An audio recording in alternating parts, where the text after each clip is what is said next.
Hi everyone, welcome to another episode of the Flashpoint Show. My name is Sonia and I'll be with you today. So we'll be talking to a lovely guest and she has a lot to share with us about entrepreneurship from her own journey. So hi Nora. Hi. How are you doing? I'm fine. So you have a business, right? Yes, I do. Please tell us about it. The name of the business is called AfriGold. AfriGold stands for African Gold. African from African ethnicity. Our gold entails the African ethnicity. We want to bring the ethnicity that Africa has to offer in what I do. So basically, the AfriGold is an online gift shop. We sell promotional items, and most of our gifts are African-based items. Have bags, gift boxes, Ankara books, and all have some hint of Africanism in them. Okay. And yeah. So, I tend to think that Africanism in terms of material and products, like this notebook that we have. Yeah, basically that. And all of them are, most of the items, not all, most of them are actually handmade. Oh, nice. Yeah. Okay, that's really nice. So, how did you start this business? Sometimes I've heard you call it your baby. Actually, we're almost celebrating hitting a year since I started this. Congratulations! Thanks a lot. I was working, but then again, I was working till 2019. Then my contract ended. When the contract ended, now this was before COVID. When the contract ended, I was like, maybe within 2 months I'll be able to get a job. So that was in January, just applying for job, hoping that I'll be able to get a job maybe around in like 2 or 3 months time. So when when COVID started, I told myself that I have to get something at least to keep me going as I wait to get employed. But this is something, the AfriGold, it's something I've had in mind. I've always loved art since I was a child. I loved anything that is creative and anything that entails art. Always loved doing art. So it started off as a would I say, not really as a joke, but I saw something online, then I decided to try it out through YouTube, School of YouTube. Then the first thing I made a phone case, an Ankara covered phone case. I made this, then there's a visitor who came to our house, then he saw it and he was like, you should make me a cover like this. Then I made it for him. Then when he went there, someone else wanted. So through that I was like, I can actually do this as a business. So my first business entry was making phone covers. When I started that, then the business just started growing, coming up with ideas on how best I can expand. What can I bring to the business that is unique and also has the Africanism, the African feel in it. That's how I started. That's nice. A lot of people begin businesses because of wanataka pesa. But yours is really an interesting thing that you are going on with, right? Yeah. So, did you always want to be an entrepreneur? Yes, I'd say I'd wanted to be an entrepreneur, but I didn't really think of doing it because now I'm doing it as a full-time job. Can I say career or job? Yeah. I'm currently doing as a full-time job, but I really didn't think I'd be doing it. At the back of my mind, I was like, I'll do this maybe in future. Because when you're chasing your career, you always put your career first. You're like, this one, I'll do it when I get time. But when you're doing an 8 to 5, it's quite hard to dedicate time, to find time to put to like doing other stuff. It's not that easy. Okay. Yeah. All right. So now that, you started from phone cases, right? And then you moved on to the bags and the notebooks. Is there any other thing you feel like I would want to venture into that one too? Currently, what I'm really looking at the future of AfriGold, because what I really want to do is merge AfriGold, since I love serving, I love being in the service industry, humanitarian service industry. I love to merge it to be able to venture into a social enterprise, in the sense that my business has a way of giving, like it has a way in which I can give back to the community through what I do. Maybe empower more youths to be, more youths we work together so that they can have, so that we can work together to have an impact in the community. Okay. That is what you're looking at in the future. All right. So do you have, or rather, do you work with people? Like, I presume that your work being online, you work with a lot of people around, doing a lot of networking and stuff. Does that happen with your business? Yes, and I've been I can't say I've been fortunate enough, because I've met really awesome people in my line of duty. Because like I'd said, I started from scratch. This was an idea that came, and since I had time, the only thing I'm doing currently is school. I'm still in school. So since I had time, I had to figure things out. Like, if I do this, what would be the impact? Would people like it? And building from scratch.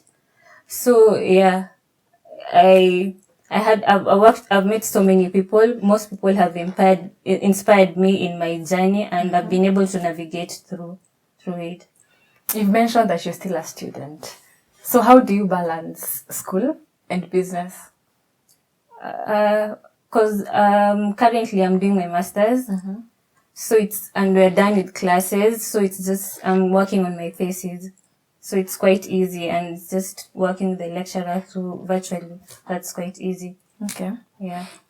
So do you have a passion in that? For example, if you saw someone else who's doing what you're doing, like, would you consider a partnership, or like, how do you interact with other people who are in the same line of what you're doing? First and foremost, I'd always strive to know what's the idea behind it. Why are they doing what they're doing? And I tend to gravitate towards the people who are in the art industry, because, like I said earlier, I really love art. And this is something that started when I was still in primary, those days when you were doing art and craft, but it was not really examinable. Yeah. Okay. So I tend to ask them how they started off, what keeps it going, what's their inspiration behind the things they're doing. And I also like with art, you find that people have very unique creative ideas, different people. So if you can pick things from different people, you tend to gain more and also build on yourself. Okay. So before you began this business, are there things that you wish you knew earlier? Before, like things that you learned on the job, things that you feel, if I had known 1, 2, 3 earlier, it would have been easier, it would have helped me navigate the business right now? Yeah, there are a couple of things that I've learned. Some lessons I can say are very expensive. In business, they're very expensive lessons. For instance, like I said, I deal with ethnic stuff, like now the Ankara bags, the books and such stuff, but I've started also venturing into branding. But one thing with branding is that if you make a mistake, that's an expensive, like it's an expensive mistake in the sense that you have to redo. For example, your name is Sonia, and you're precise about the way you want something to be written. If it's on the bottom right, and I put your name on the bottom left, you wouldn't want it. So for that, I'll have to redo it again, and for me to be a loss on my side. Yeah. And then I can't bring for you something that you don't like, because I want to keep you as a customer. So one thing, you have to be really keen on when taking orders, taking all the details, so that you can't afford to make a mistake, because making a mistake is expensive. Another lesson is that, like they say, Rome was not built in a day. It takes time. So you can't expect to just start today, kesho umeomoka. Doesn't work like that. It takes time. And there are days where you feel like, cause now, at times I think I have a love-hate relationship with AfriGold. Cause there are days when you wake up, you're just like, hey, I don't think I can do it. But then you say, if I don't do it, who will do it? Who will push you to your limits? No one else. You have to push yourself. Okay. So you have to wake up, do your best. If it's marketing, pay for advertisement through social media, go there, post it tell your friends, keep on pushing till you make it. Okay. Another lesson I've also learned is that the things that I've learned. Another one is that you should protect your ideas, like protect them, and only share them out when you're ready to, and when you're almost implementing what you have. For example, people out there, like I said earlier before, I said that I had this, but I didn't have the time to do so. But now when I have the time, I can easily implement whatever it is that I want. For example, you can be having an idea, you tell your friend, by the I think if I do this, this will work, then you can make, of course, the end goal of, apart from passion, it's money. Yeah. So if I do this, it can work like this, then I get something out of this. But now, if you share your ideas, some people you can share this, you can tell them this, then unapata later on, they've already implemented it, and they can even outdo you. For instance, there was a time, it was early this year during the Valentine 14th, around February, that time.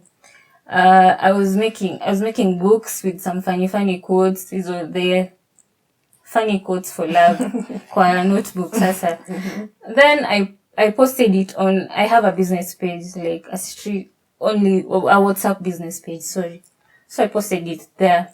Then funny enough, I saw the same photos, my photos, like there's a specific place where I take photos for my business, then post them on social media platforms. So I saw the same photos, like I see my hand circulating on people's social media pages, and I'm like, this is my artwork, my ideas. So people are very easy, like very fast in stealing ideas, and there's nothing you can do about it, because they also say, like, if you go in a supermarket, there are different brands of, say, bread or unga, and you go for the ones, and they're right next to each other, you go for the one that you prefer. So you have to be good at what you do. There's no room for mistakes. That's can I say this, the other side of business. Yeah. Okay. Have to just, I think many people don't expect or do not see that, or rather they don't welcome the idea that there's someone else who is doing this, and it invites a lot of strife. But ideally, it's supposed to make someone do better, be better at what they are doing. Like you said, if you're going to brand a book, let yours come nicely, let it be best, like project yourself in it, so that when you're selling it out there, it's not just the book, you're selling also your brand. And it has to be perfect so that you can get the same customer coming back. Yeah. That's a nice business ethic that you have. And now that you are here, where do you see yourself, like expanding, doing more? Like, do you think you're going to go back to employment, or you have settled? For now, I'd still say I'd really want, because I feel like I'm in a place where I still feel like I can now that I took the time to learn how the big business can run, I can actually run the business alongside another thing. Because if I get employed again, I can easily, I think I can easily manage to run the business as well as still do work. Okay. Yeah. Right. So what you're studying, does it also involve the business that you're doing? I mean, like I said, I'm still in the, I love giving back to the community. That's why when I reach a point where I feel like this is it, I don't want to be employed or something like that, still do something that is related to serving the community. So that's why I want AfriGold. I'm working on AfriGold to have a way in whichever way, small way we can, have a way in which we can give back to the community. For example, if maybe we start by, I work with a particular children's home where we give them maybe free pads every month, a particular number of, we support a particular number of girls, maybe with pads, just something small. I start from somewhere, then we grow. Okay. I hope I've answered the question. Okay. Let me rephrase it. You're studying, right? Yeah. Whatever you're doing, does it have a hand in the business? Like, does your business stand in way, or is it in line with what you're studying? Not quite, but not really. Because I'm studying international studies, which is maybe partly because international study deals with service to the community now at an international level, right? This one will be this business, but now that if I introduce the humanitarianism aspect of it to the business, it will be in line with it. But this is something I will, even if I think I'll just the service to the community part, I'll have to find a way in which I'll incorporate it to the business, because at the end of the day, satisfaction and passion for what you do is what keeps you going. Because yes, money is important, but that satisfaction, and that is what we all strive for, to have the satisfaction that we want. Okay. Yeah. So, for someone who is starting a business out there, maybe they've gotten the time, they have the resources, like they have everything, and they want to start out, or probably they don't have everything. What advice would you give them? I'll tell them to just start. Just start with what you have, the resources that you have. Start with it. Don't say that let me wait to get a lot of money so you to start. No, you just start. If you want to start, maybe I know nowadays the young people, I'm not a young person. The young people tend to say, wacha ningoje I get money to start. No. If it's a YouTube channel you want to start, use your camera, use the resources that you currently have. Because if you're waiting, you'll wait, and the idea that you have, someone else will implement it. So you just start with what you have. The things will come because you attract the vibe that you give out. Yeah, another thing I can tell the people who are trying, who want to start up, is surround yourself with positive people with the same mindset. Like people with the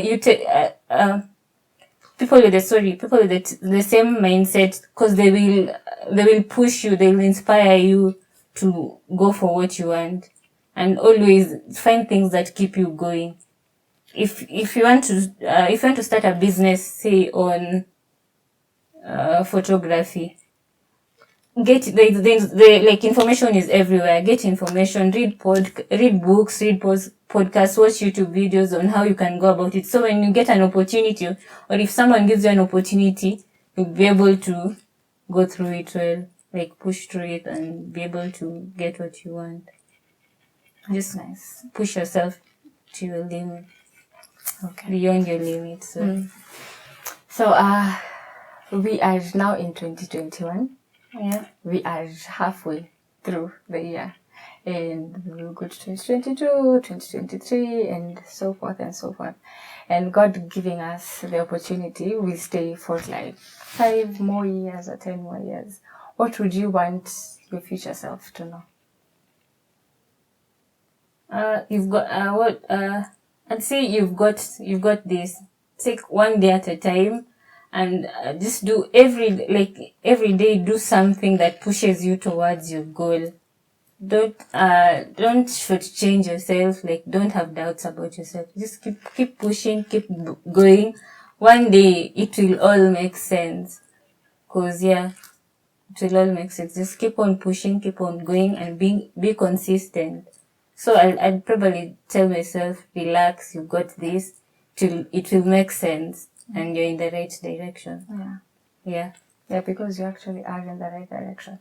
We've had a guest who's told us that nothing just happens. Everything that happens is by design, So it's just pushing you to the right direction. It's taking you to it's the right steps towards wherever you are going to go, right? Yeah. All right. So, in case anybody would want to get your products, your stuff, how do they reach out to you? We are on Instagram and Facebook and WhatsApp business. Don't know if that's a platform. On Instagram, we are AfriGold. Afri, AFRI.GOL.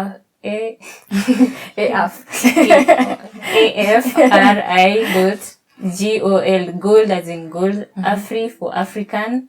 Gold for the Habu. So AfriGold. Okay. On Facebook, it's also AfriGold. AFRI. GOLD. AfriGold. Just Okay. like that. Awesome. Yeah. Yeah, so I pray this reaches out to someone and that you actually get customers. I think what you're doing is really commendable. Thank you. That you actually take some time. I think it's really beautiful what entrepreneurs do out here. You know, putting your work, your heart into everything. And we hope that it shall bear fruit, right? Thank you. Yeah. So thank you so much, guys, for tuning into this episode. If you would like to reach out to Nora, please do so. AfriGold, Facebook and Instagram, right? Yeah. Yeah, and WhatsApp Business. We will put her details down below. And then you can tell us what you think. Have you started a business before? What have you learned from it? Is there anything that you would like, you know, other entrepreneurs to know out there? Do you think you have something else to share, you know, that we think other people could learn from your business? Please let us know in the comment section. Also share this video out there. Let people know what Nora does, promote her business, be kind. Then don't forget to subscribe. Thank you so much for tuning in to Flashpoint Show. My name is Sonia, will be Sonia, continually be Sonia. But thank you so much. Until next time.